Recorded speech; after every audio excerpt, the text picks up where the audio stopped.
Welcome to అమ్మ చేతి వంట. అమ్మ చేతి వంటలో ఈరోజు చికెన్ పాప్కార్న్ని చాలా టేస్టీగా కేఎఫ్సి స్టైల్లో ఎలా తయారు చేసుకోవాలో ఇప్పుడు చూద్దాం.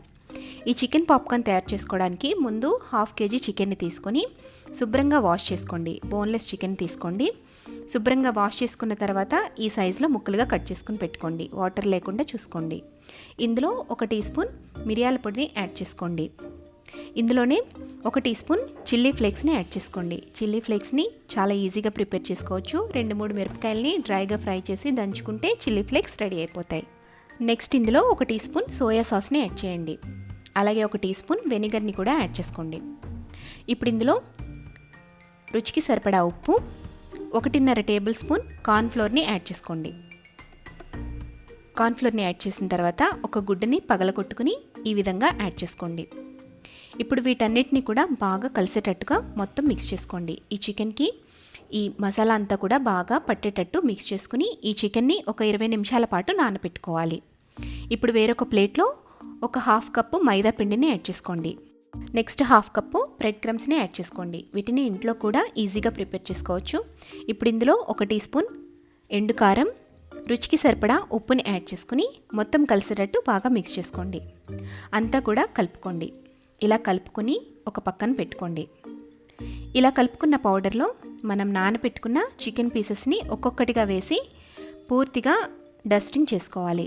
ఈ పిండంతా కూడా చికెన్కి పట్టేటట్టు బాగా కోట్ చేసుకోవాలి.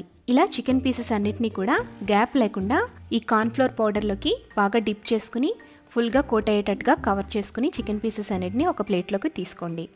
ఇప్పుడు డీప్ ఫ్రైకి ఆయిల్ పెట్టుకుని ఆయిల్ బాగా హీట్ అయిన తర్వాత ఈ పీసెస్ని కొద్దిగా వేసి మీడియం ఫ్లేమ్లో 2 వైపులా తిప్పుకుంటూ ఈవెన్గా గోల్డెన్ బ్రౌన్ కలర్ వచ్చేంత వరకు ఫ్రై చేసుకోండి.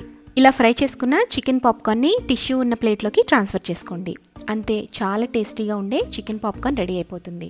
ఈ చికెన్ పాప్కార్న్ స్ట్రక్చర్ అనేది మనం తీసుకునే బ్రెడ్ క్రమ్స్ బట్టి ఉంటుంది.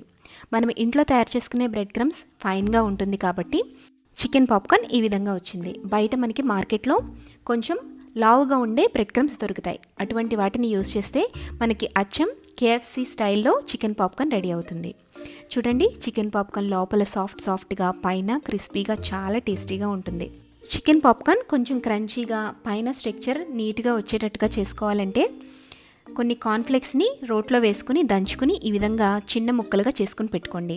ఇప్పుడు మనం మ్యారినేట్ చేసుకున్న ఈ చికెన్ని ఫస్ట్ ముందు ఈ కార్న్ఫ్లెక్స్లో డిప్ చేసుకుని కోట్ చేసుకుని ఆ తర్వాత బ్రెడ్ క్రమ్స్ మైదా పౌడర్తో కోట్ చేసుకోండి. ఇలా చికెన్ పీసెస్ అన్నిటినీ కూడా ఫుల్గా కోట్ చేసుకుని ఒక ప్లేట్లోకి తీసుకుని వీటిని కూడా మనం ఆయిల్లో డీప్ ఫ్రై చేసుకుంటే చాలా crunchy and tasty chicken popcorn ready అవుతుంది.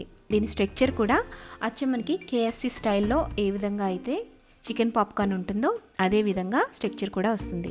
ఈ చికెన్ పాప్కార్న్ వేయించేటప్పుడు కొద్దిగా ఆయిల్లో వేయించండి. ఎందుకంటే ఆయిల్ త్వరగా పాడవుతుంది కాబట్టి కొద్దిగా ఆయిల్లో వేయించినట్లయితే ఆయిల్ ఎక్కువ వేస్ట్ అవ్వకుండా ఉంటుంది. ఇలా వేయించిన చికెన్ పాప్కార్న్ని ఒక ప్లేట్లోకి తీసుకోండి. చూడండి, బయట క్రంచీగా లోపల సాఫ్ట్గా ఎంతో టేస్టీగా ఉండే చికెన్ పాప్కార్న్ రెడీ అయిపోయింది. మీరు కూడా ఈ రెసిపీని తప్పకుండా ట్రై చేసి మీ ఫీడ్బ్యాక్ని నాకు కామెంట్ చేయడం మర్చిపోకండి. అలాగే ఈ వీడియో నచ్చితే లైక్ చేసి సబ్స్క్రైబ్ చేసి మీ ఫ్రెండ్స్కి రిలేటివ్స్కి షేర్ చేయండి.